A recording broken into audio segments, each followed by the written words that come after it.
think it was during the Taste period. I was really impressed with Rory's playing as a guitarist.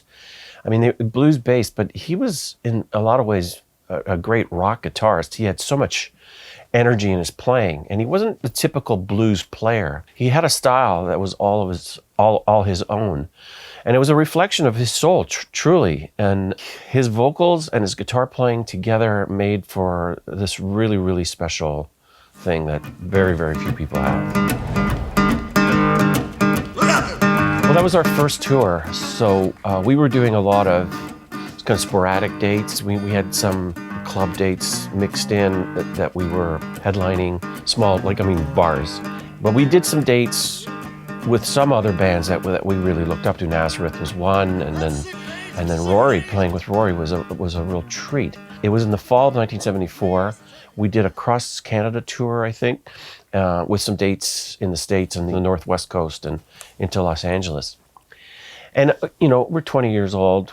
This is our first tour. It's so exciting.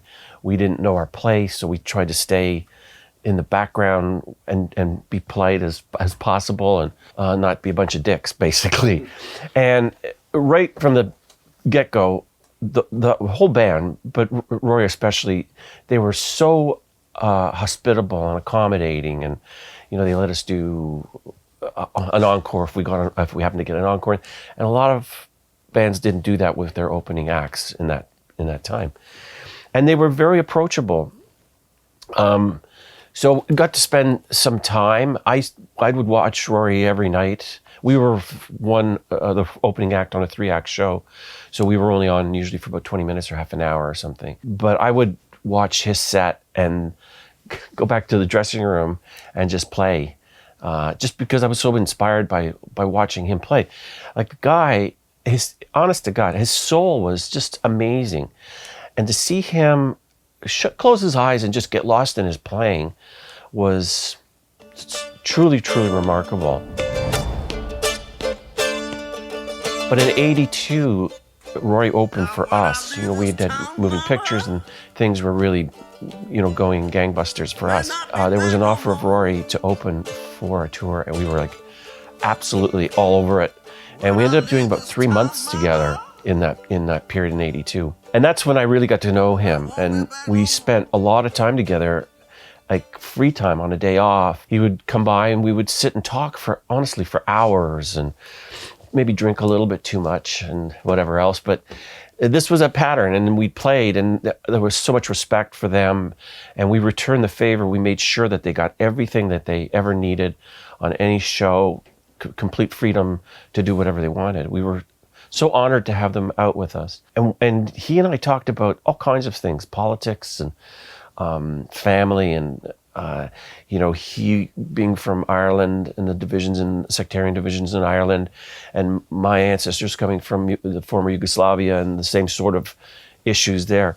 We spent hours and hours talking about that sort of stuff.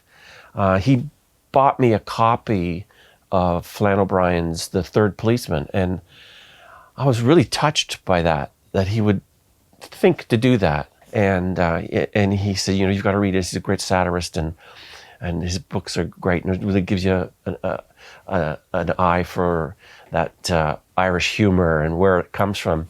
And I read the book, and I got back to him, days later, I guess, and said I really enjoyed it. We had a bit of a break. He went back to Ireland and then came back to North America.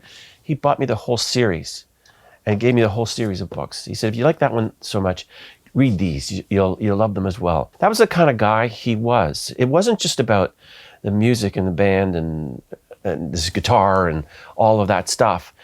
It was his personality and his soul, and he was so thoughtful and considerate to other people, so polite. Honestly, he was such a wonderful person. Never mind his talents and skills. He was just a really, really great man. And you can use a lot more like that. Yeah, I think there's a book coming out on every single date that we ever played. And I don't even remember them or know them. But and most of the tours that we were playing in those first few months were small theater venues. They were probably kind of like Massey Hall, sort of 2,000 to 3,500 seaters. And I have very, very fond memories because, you know, you're a little more intimate with your audience. Those halls usually sound really, really good. There was a particular vibe and energy in them that was really conducive to starting out. Yeah. You know what I mean? You know, you get to the arena phase and you're there for years and you kind of forget what it was like to do those sort of smaller gigs. I feel clearly I'm influenced by him, and I was from a very early time. He had this way of getting harmonics from a guitar pick by just picking it a certain way, and I'd never heard anyone do that, ever. And I heard it all over his stuff. And I thought, wow, what an effective thing to do, and what a cool thing to learn how to do. And I mean, I employ that little trick in all my stuff all the time, and I learned it directly from him. Sure looks like it.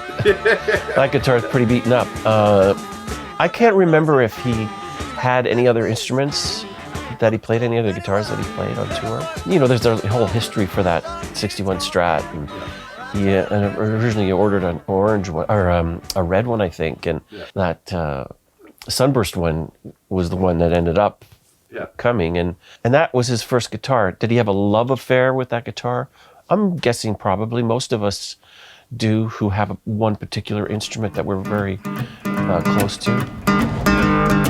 I just don't remember if we did or not, and it's quite possible that we did. I mean, we were always at the gig early for the little limited sound check that we get. I think when we opened for him, probably not. Maybe later when they opened, we might have two different lines, setups. It's not always the case. I don't recall ever sort of jamming in a hotel room or anything like that. Certainly, Rush's influence came from many of those anglicized blues bands that came up in the late 60s, the Yardbirds, Led Zeppelin, of course, and the theft of all the blues music that's connected to them. But that was certainly our big influence at the time. And what we progressed to is what we progressed to. But I think for most rock bands, that's kind of where it comes. Certainly for a guitarist, those are the licks you learn. I mean, I spent a lot of time learning Eric Clapton's solos from the Cream period. And Spoonful was actually the first solo that I learned how to play by, you know, picking up the needle and putting it back down and playing the solo over again on my sister's little crappy $9 record player. But to learn those licks and those scales are really, really important, I think, for all guitar players. I'm sure anyone that you speak to would say that. I'm not sure. You know, there's a purity in his playing.